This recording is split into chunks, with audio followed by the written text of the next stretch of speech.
大家都会去好事多买这种超划算的美式洗衣机，但是有些人觉得它又大又笨重又难用，来给大家看正确的使用方法。这种设计一次都很大容量，所以很重。那这个设计就是让你直接放在洗洁剂上方，要用的时候就可以压一下、2下，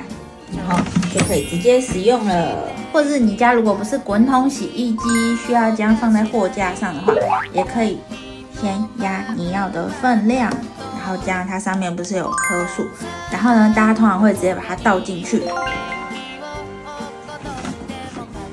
这样子倒进来之后，